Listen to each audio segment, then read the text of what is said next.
Hello, welcome to the Weekly Review, a program of Sawa Network, making sense of news and topics relevant to South Sudan and its diaspora. Today we are joined by three well-known South Sudanese. We have Okoth, Owity, Opap. He is an author, the author of the book Unsung Giants Who Fought to Keep Africa Free. He has a bachelor's degree in journalism and political science. And he also has a master's degree in healthcare administration, both from Pike University in the United States of America. We also have Jon Pen de Ngong. He's a writer, poet, activist, founder of Faithbook Publishers, and executive director of Faithbook Mission. And also we have Chuol, the founder of Ramciel Reading Club. He is a literacy activist. And welcome the three of you to the program. Thank you so much. Pleasure to join you guys. Well, last week, the world marked International Literacy Day under the theme Literacy for a Human-Centered Recovery, Narrowing the Digital Divide. And Literacy Day has been celebrated annually since 1967 around the world to remind the public of the importance of literacy as a matter of dignity and human rights, and to advocate to advance the literacy agenda towards a more literate and sustainable society. In South Sudan, this year's figures show that we still have 2.8 million children out of school, and our literacy rate is around 35% so far for people 15 years old and older. So we are going to discuss today several issues regarding literacy in South Sudan, and also hearing from you, writers and authors and promoters of literacy, the challenges involved in all this. Let me start with Jon Pen, for example. Jon Pen, you've been writing a lot, both as an activist and as a journalist, and also as a publisher. You published some books, also yours and others. You tell us your assessment of the situation on the ground regarding literacy. The people reading what is being written, are they able to access them? And what would be your views? Okay, thank you, Roger, and the team on this show. I am privileged actually to discuss this topic with you today. It's a very huge, very vast topic. Like the question you have just raised has a lot of answers in it. But let me first begin by saying, yeah, it's a fact that South Sudan is still ranking the lowest, maybe in the world. We still are under 30% literacy rate. 20% are still not able to read and write. And the experience we have in the field as writers, especially producing this difficult literature called poetry and essays, are visible. The challenges are actually palpable. We can feel them, we can see them. And one of the assessment I know that is hindering literacy, reading culture and growth of literacy in South Sudan is one, we may accuse the literacy rate, but if we have 30% people who are able to read and write, these people can read the few books that are already written by the writers, the pioneer writers of South Sudan as a nation. But people are not reading them just because we have the first victim of our blame is the digital world that has come in. The era we are in now is the area of see and hear. So reading is actually relegated to the third part of our acquisition of knowledge. The other part is in our country. It's very unfortunate to say this, but our country was just like it's founded on other priorities. We came through the war, battle of the gun, those who started the war and liberation might not be people who have gone to universities, those who have written books. So when we came back home, we found ourselves actually having priorities in defense, in getting money quickly, and having everything we want to settle. So education was kind of defunded by the government. Defunding means deliberately starved of fund so that the popularity of this sector of the economy went down. And teachers and those practitioners in education, those who wanted to make business in education, quit the whole thing.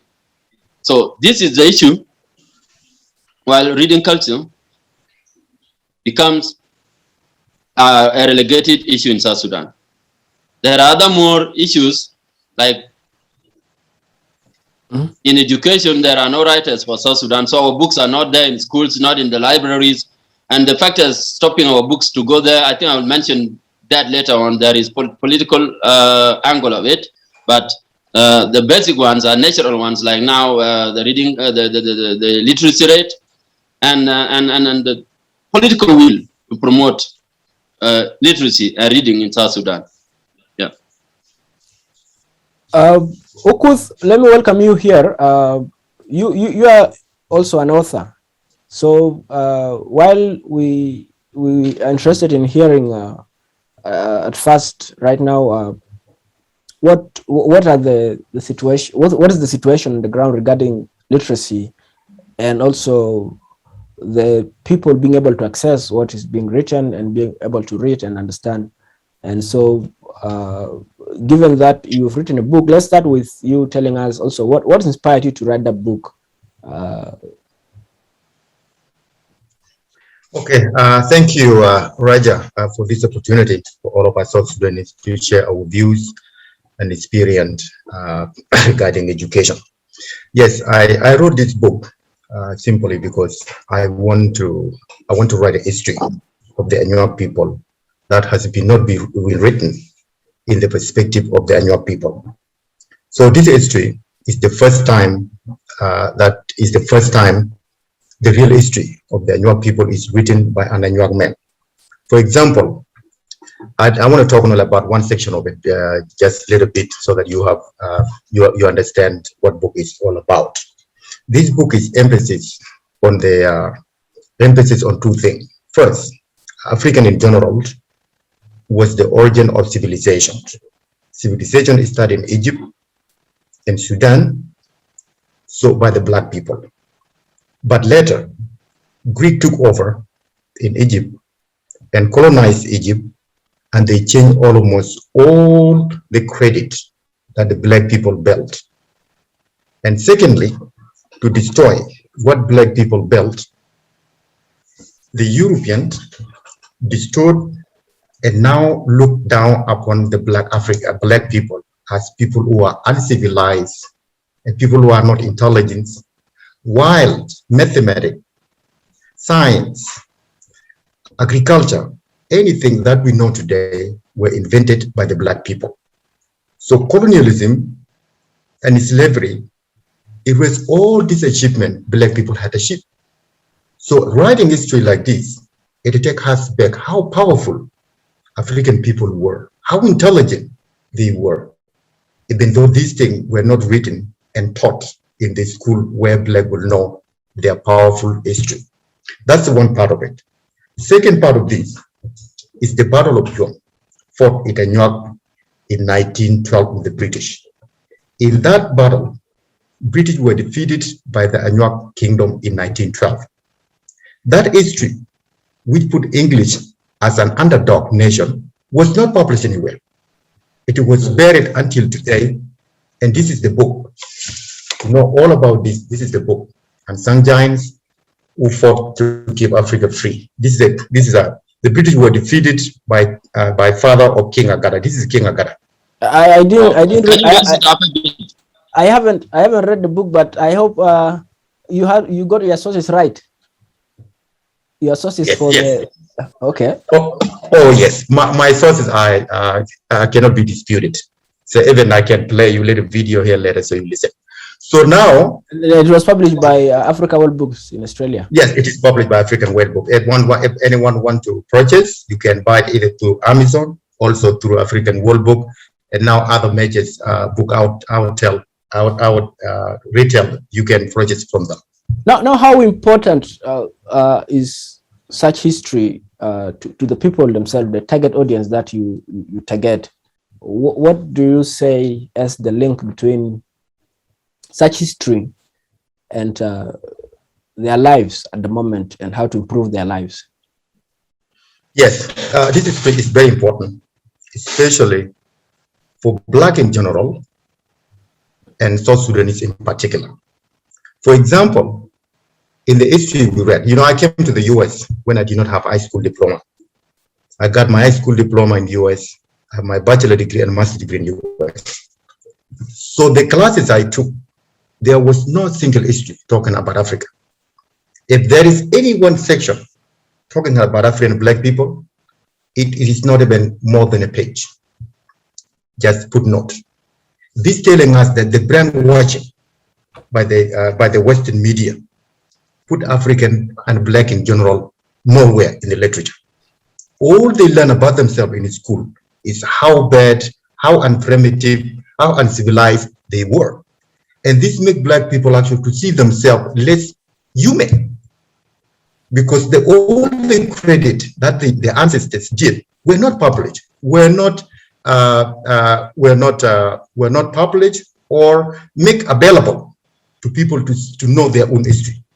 So for children who grew up in the West to read such a book, it is a life changing. It is a total mind change for them to see that they come from a nation, a race that built the civilization from the scratch to where it is now. And Greek and Western,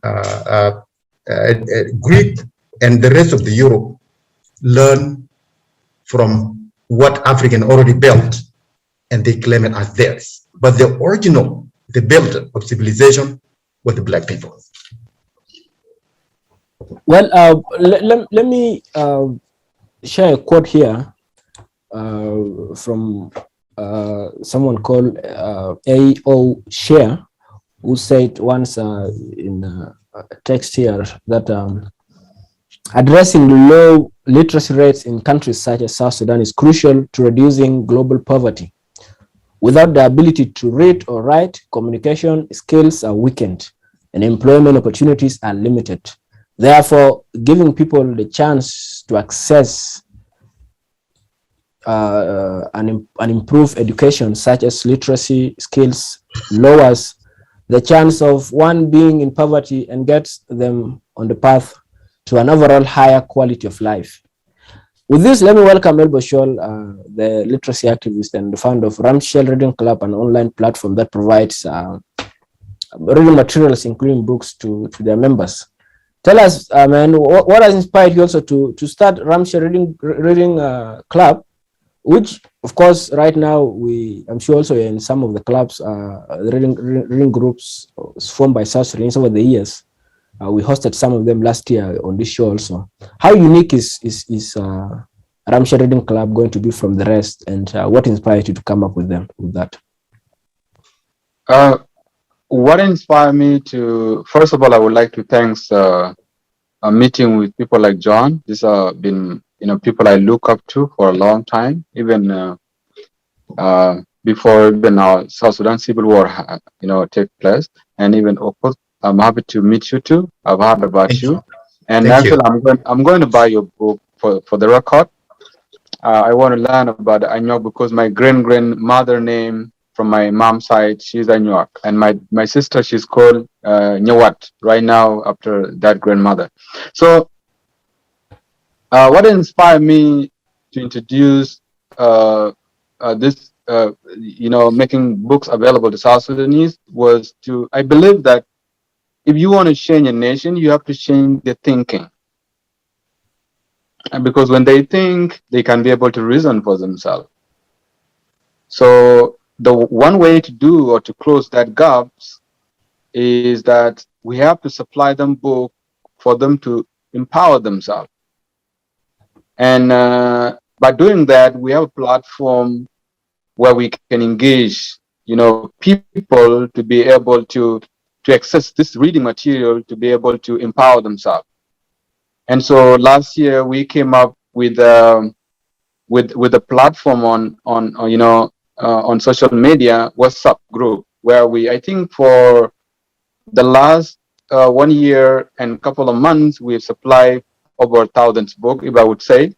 We send them emails. We also share them on the platform. These are the books we buy for the members if they requested them. Because one thing I understand is that the statistics stated that we have a very low literacy rate as a South Sudanese. But if you see our global population, they are very literate. So I was able to understand that South Sudanese outside home, they are well educated. And so if we can make sure that the population which is in South Sudan is broadened, that have a very accessible internet right now, although not very much, they can join their brothers and sisters. And we buy this book for them for free. They can request them and we give them, we buy it for them.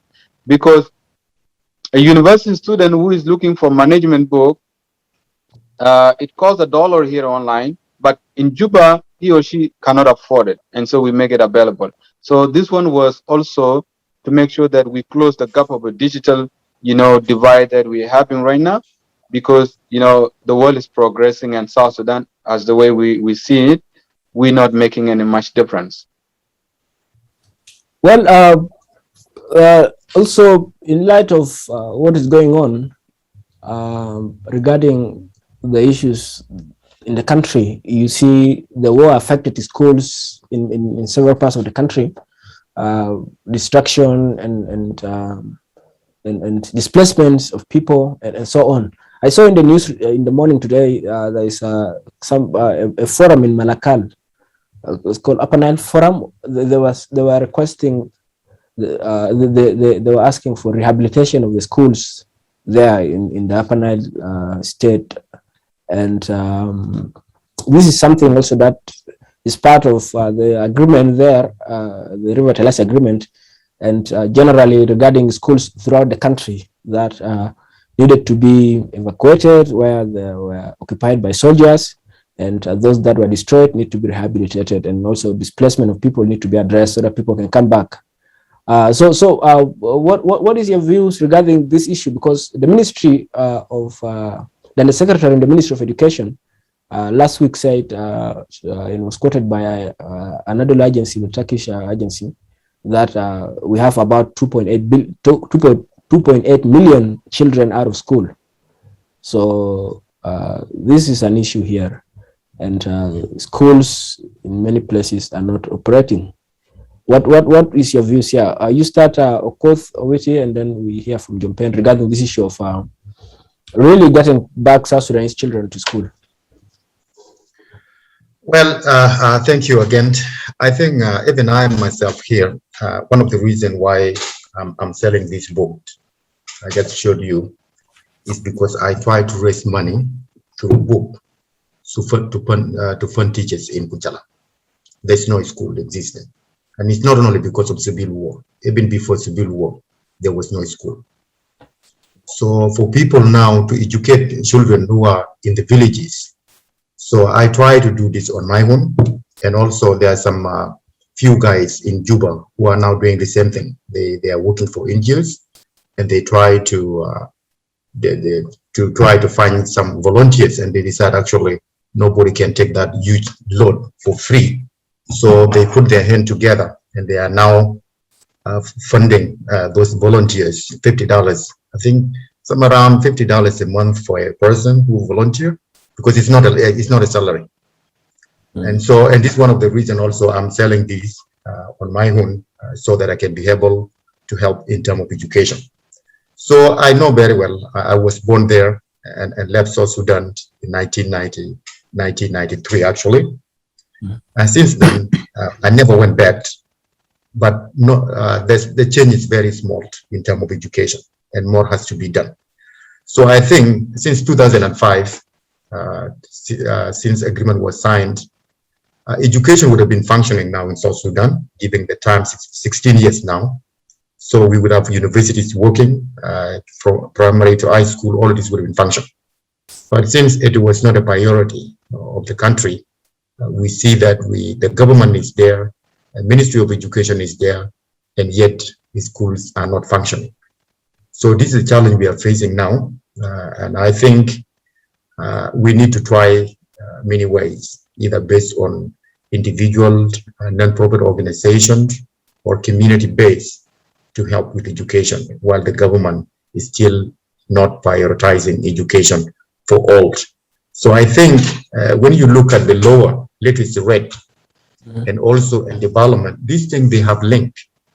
The higher education you have, that means you have high skills from bachelor degree and above. Your people are well equipped and professional to do jobs that can move the country forward. When you have higher education, actually, probably less people are educated in the country. You don't expect you don't expect development that much, because professionalism and skills and talents are not there. So even though we have people, actually few people who have these skills.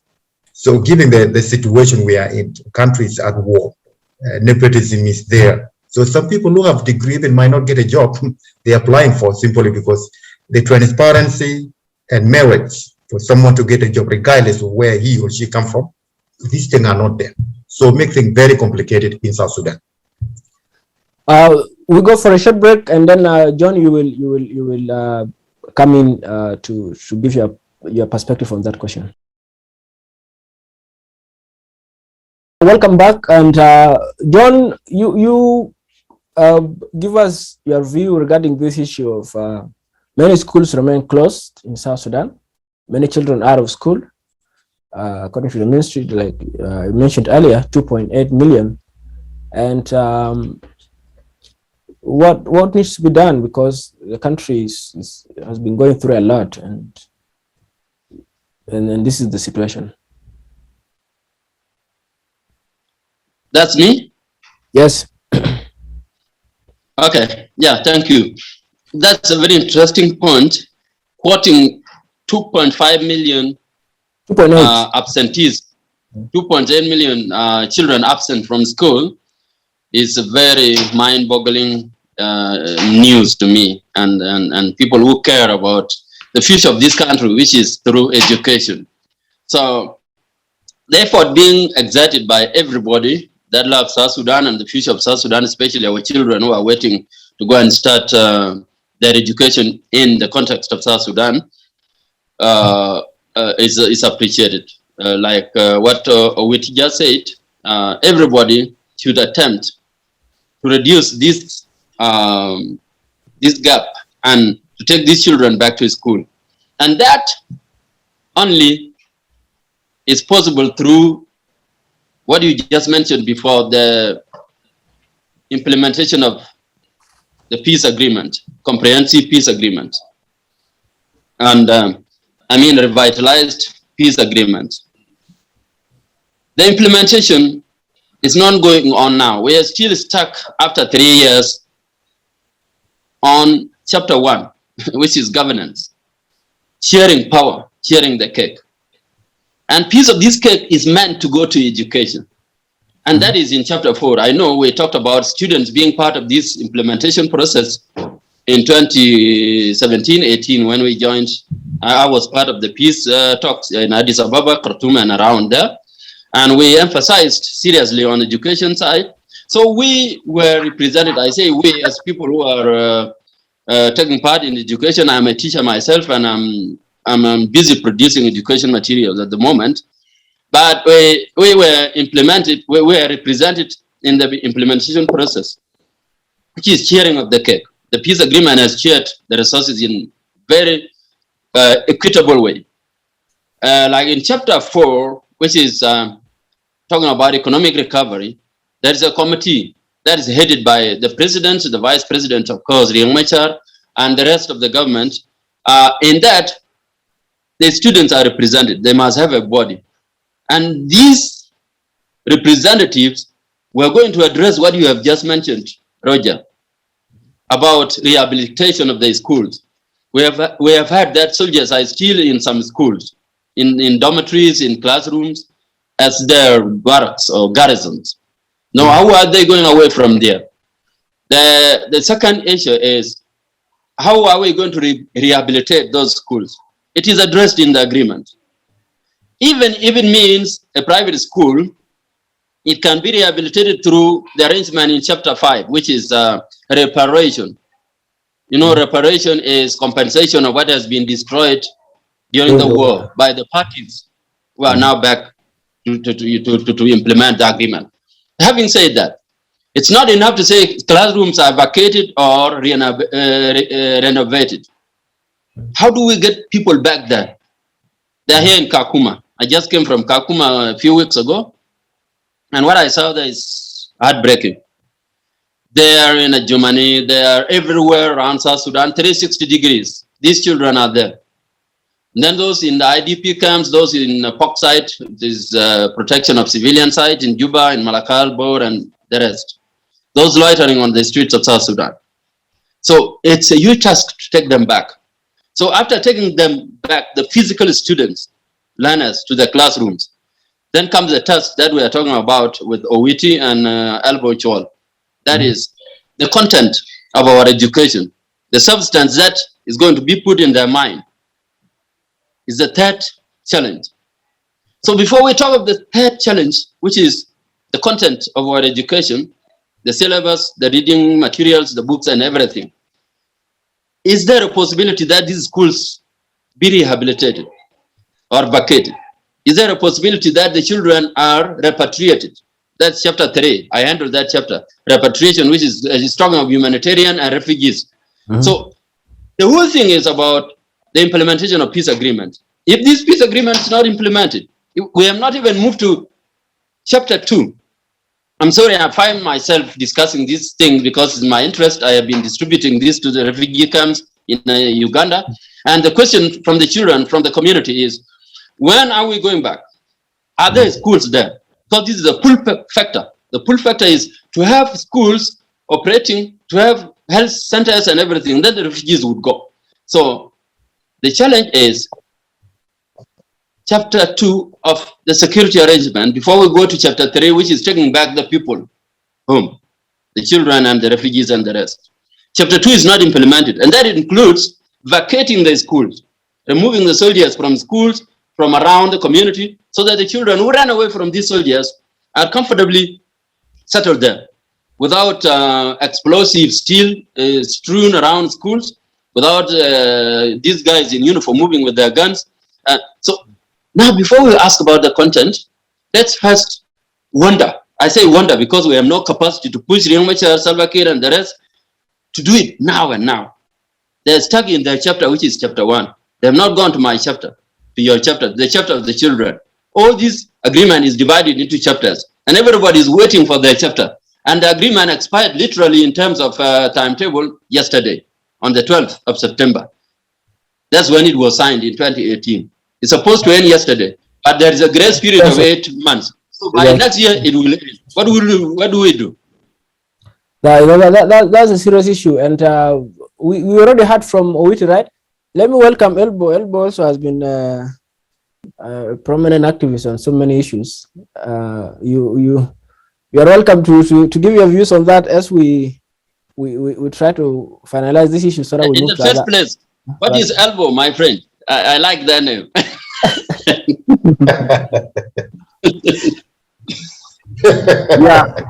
Yeah, thank you so much. Yeah, I want you to cough before I do this. You're not hitting people, Elbow. No, not really, not really. Elbow mean we can stand together, shoulder by shoulder, elbow by. So, can you do this?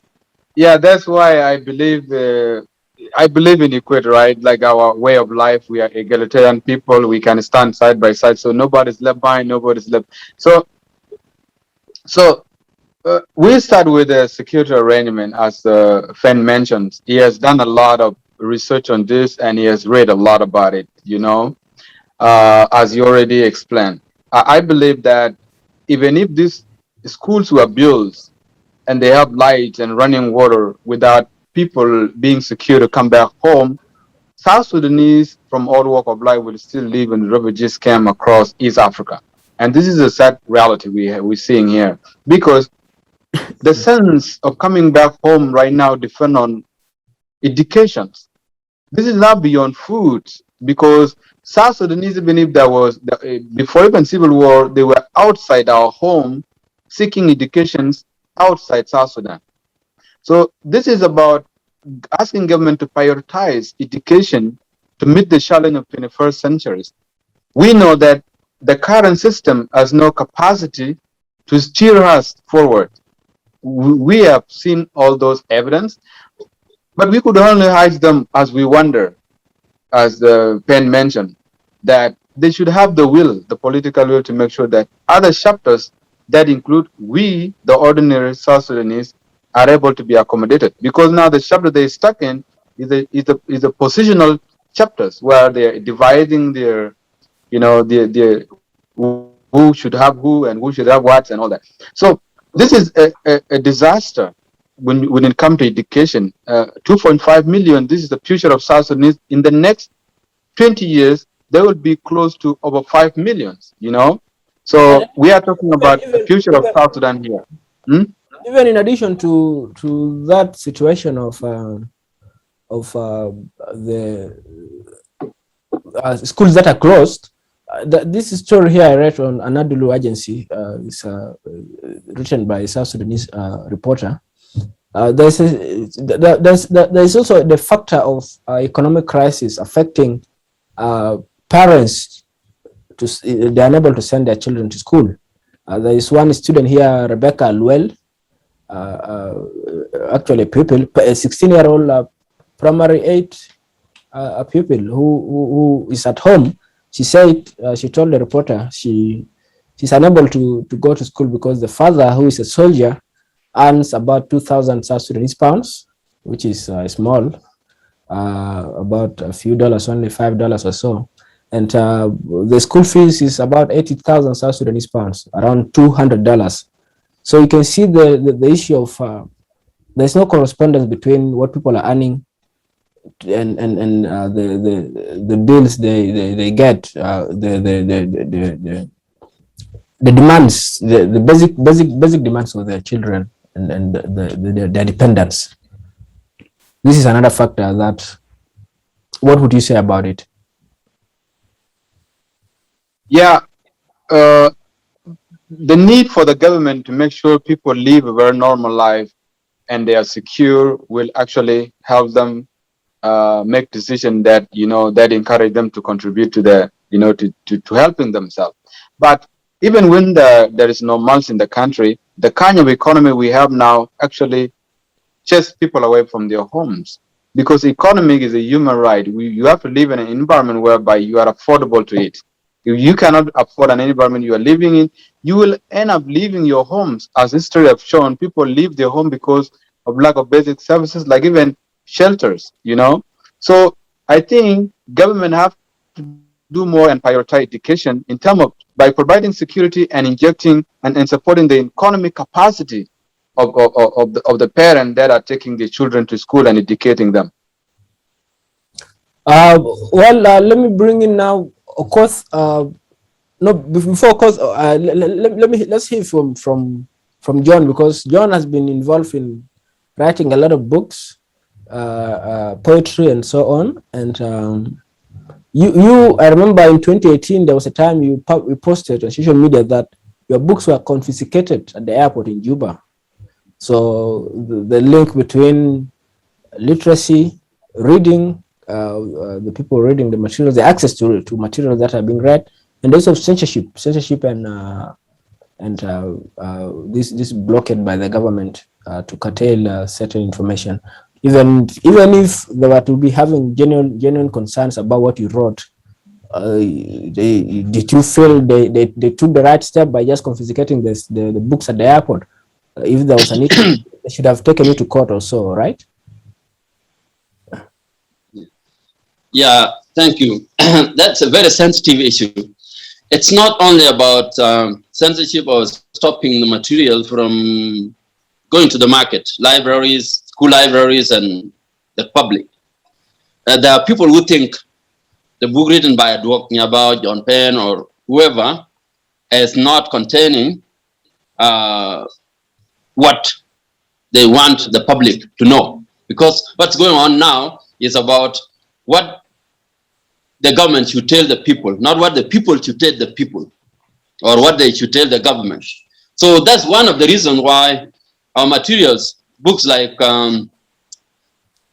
with funny titles like Assassination, there are some guys who call it Assassination, the way it is written, I said whatever. So there are books like A Disagreement, one word, A Disagreement. There are books like The East Africa I Want. So these titles scare people from the cover before they see what is inside. There are essays also, Truth Shall Set You Free. So these books have issues getting to the market. One, it's not about entry point. We send them to Juba, they are in Juba. But the reading culture is scared. There is only the culture of leading. People want to lead. They want to become MPs. They want to become everything before becoming readers. They want to become leaders before becoming readers.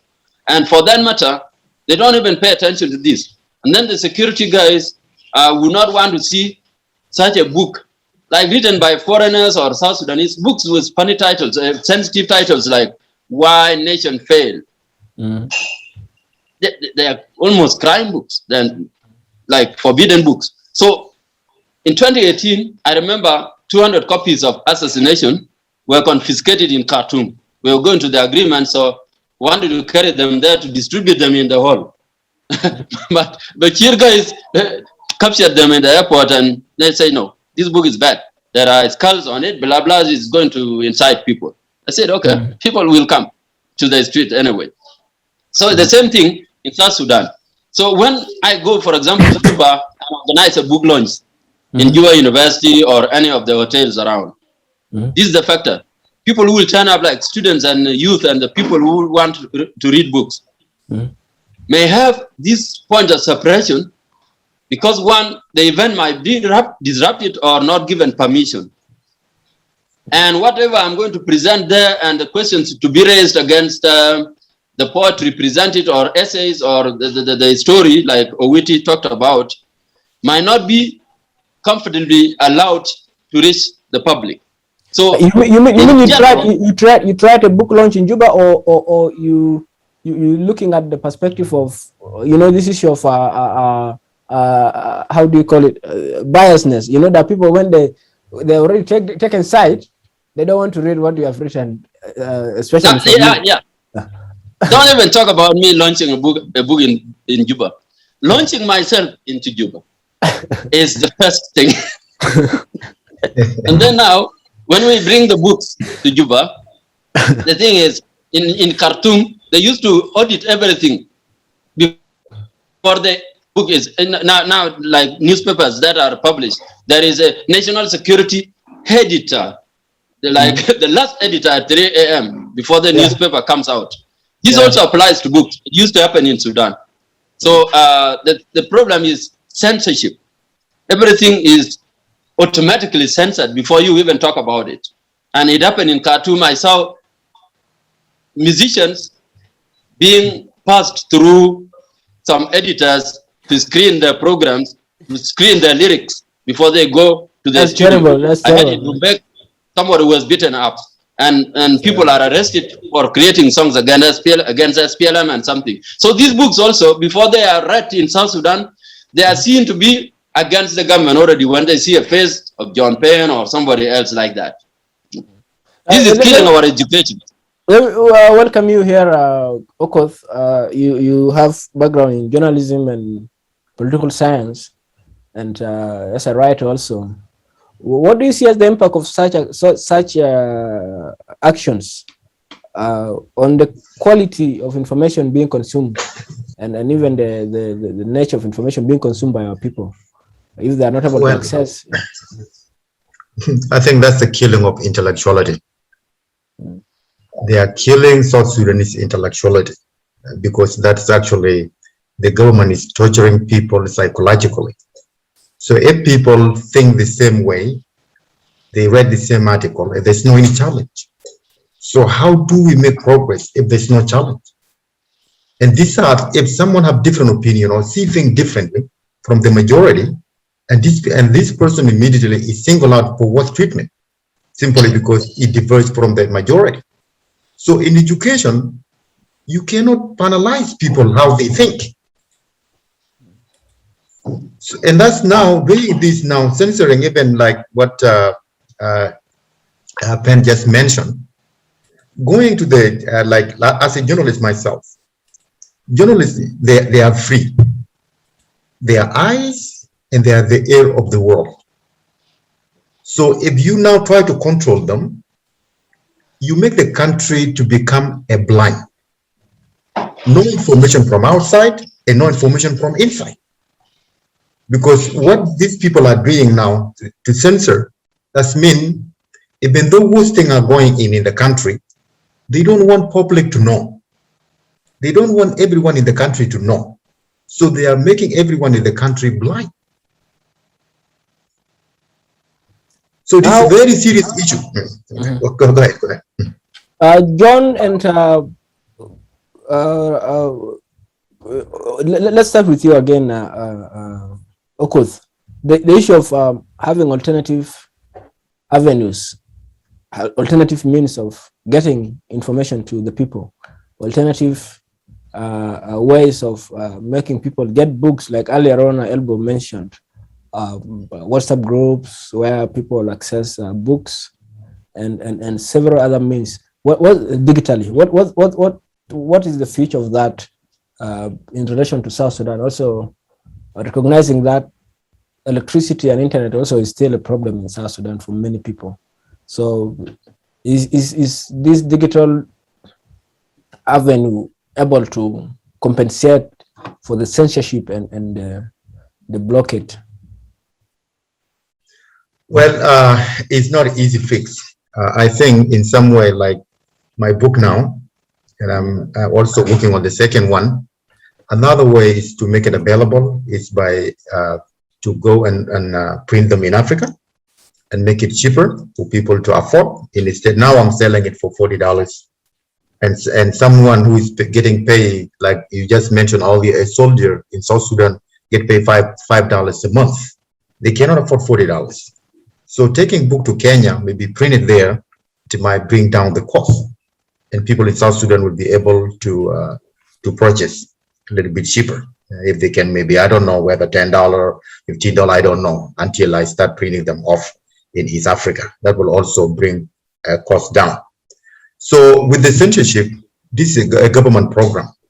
So like we who are talking here, we have no any control over it, except the government lift it up.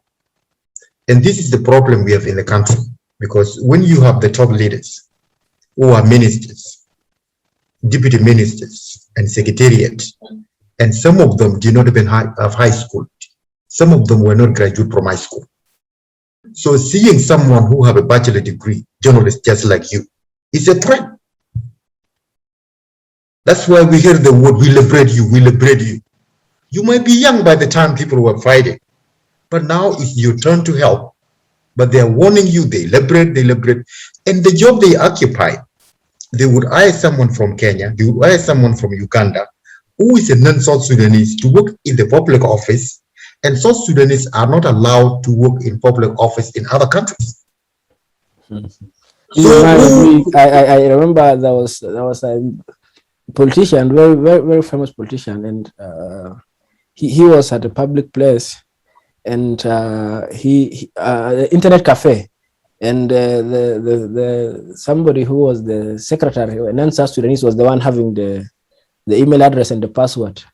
So the guy came. So the guy was the one who would put for him everything, and then he accessed. That's his email, which contains everything to do with the work he's doing. So these are very serious issue that our government need to into, because even the US, I lived in the US for 21 years, 22 now.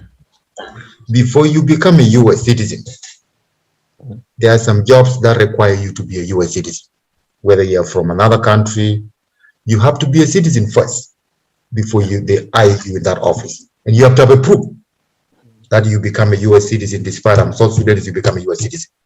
But now in South Sudan, somebody just crossed the border yesterday and next month end up in public office working there.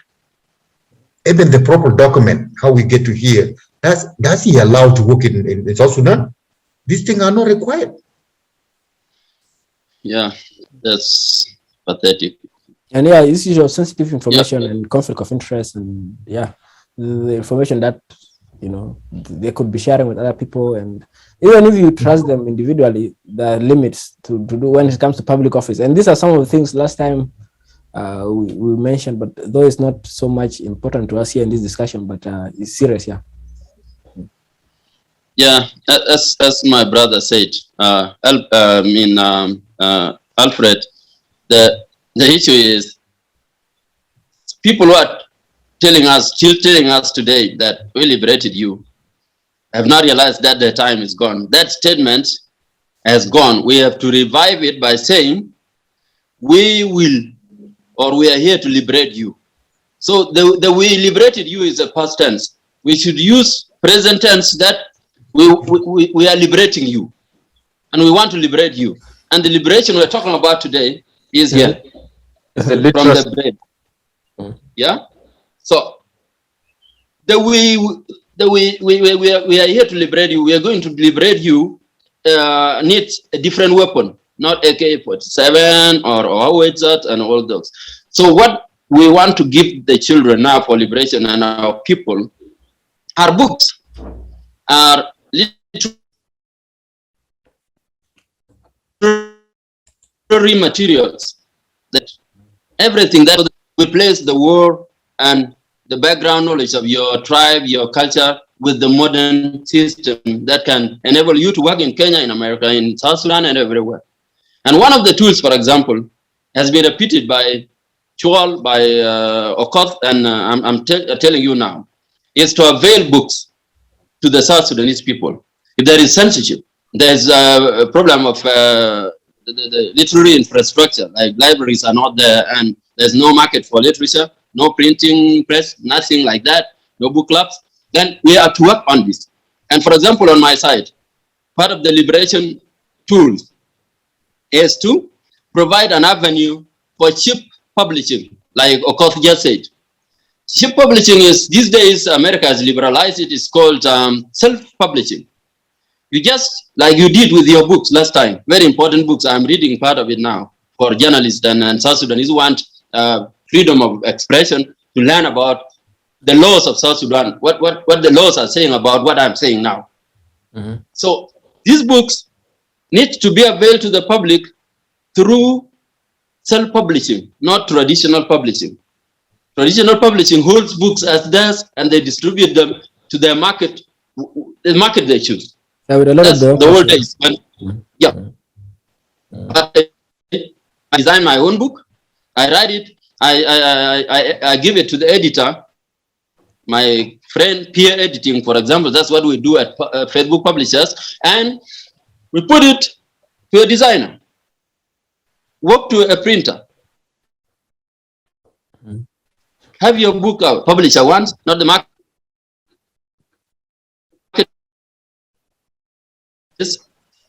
The languages, not everybody is educated in English. When they say South Sudan is 30% literate, they're lying.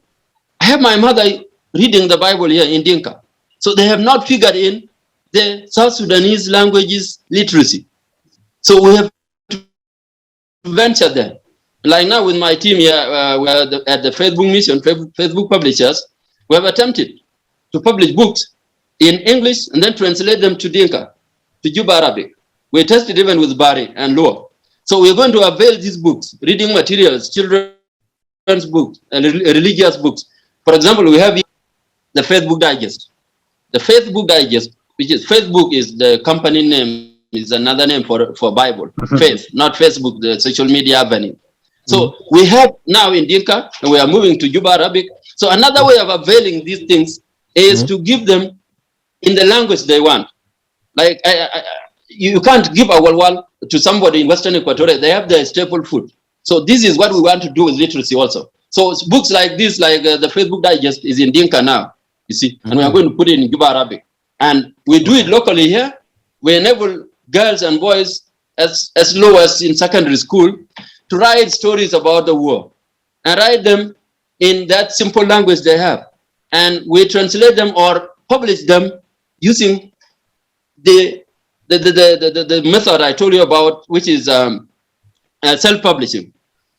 Owity just mentioned that his books does not reach here. We're going to provide the correspondent part of publishing here in East Africa. For example, we're working on the text collector digest. So the internet connection, I think there's a problem. Okoth to have the book.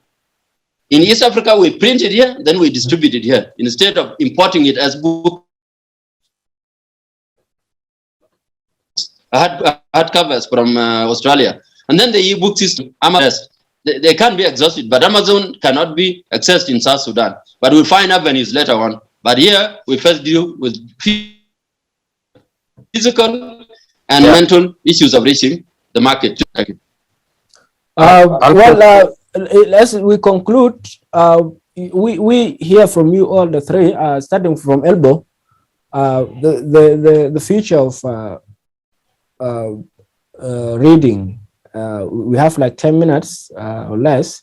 So you summarize very quickly the South Sudanese adopting to reading culture, because this is what you've been trying to promote, and also them making use of that culture of reading to improve their lives and the country. Yeah, we will keep to push giving books for free at our club here, Ramciel Reading Club. We name it after the after the future capital seat of South Sudan, vision by the late founder, Father Jon Pen de Ngong. And we will continue fighting to make sure to empower their mind to be able to overcome the challenges that are facing South Sudanese, because we know that the current government of the day will not last for the next 30 years. So we will prepare a generation that will be able to take over, that are mentally well equipped. And as you can see, there are challenges we're facing now, like accessibility to book, even those people in the villages that are able to read, but they can't access them. We hope things will go well, and we will be able to establish this, books and give them wherever they are. So we will continue with the fight to make sure that South Sudanese access the book globally and back home, to make sure that they liberate themselves and they empower their mind, regardless of restrictions imposed by the government. Owity, come in. Your final thoughts on the topic. Okoth. Okay. Yeah, I think I want to remind you about the book. Can be found on Amazon, African World Book, and this book will have great impact on people who are going to read it, simply because African history and Black history in general has been distorted to the point that we don't know which one is a true history. Reading Unsung Giant will take reader back how powerful African were, how powerful African were. Reading such material is a change psychologically, because we have been told African were inferior, African did not contribute to world literature and everything, while science, mathematics, astronomy, all of these were invented by African people. So knowing such thing, it is important for people, and that's why I suggest that this book is there, and let people have access to it. Let them read the book and know exactly what's going on. It is an interesting book to read. For example, we never heard that British has been defeated in South Sudan, like for example, in Anyuak area. We never heard of this until someone find a time to read this book, and then we will know exactly how British were defeated. And one of the reasons why capital of the AU is in Addis Ababa is because Addis Ababa, Ethiopia was not colonized. But that's not true. Ethiopia was colonized for 6 years, from 1936 to 1941. That's the time even Haile Selassie went to exile in UK and was there for 5 years, and he was brought back. But King Apayucham never left Kujala, never left Anyuak Kingdom. He fought with British, and they never left Kingdom completely. until he And died. the people find that history is important to them, right? Yes. Thank you for that. Let's hear final thoughts from John regarding the topic. Yeah, thank you. My final comment is a call, it's a clarion call to all South Sudanese. And I should begin with the writers like Okoth Owity, like you yourself, Alfred Yoron, and Albo Chuol, who are mobilizing for free delivery of books to people who want them, especially the children and schools, clubs.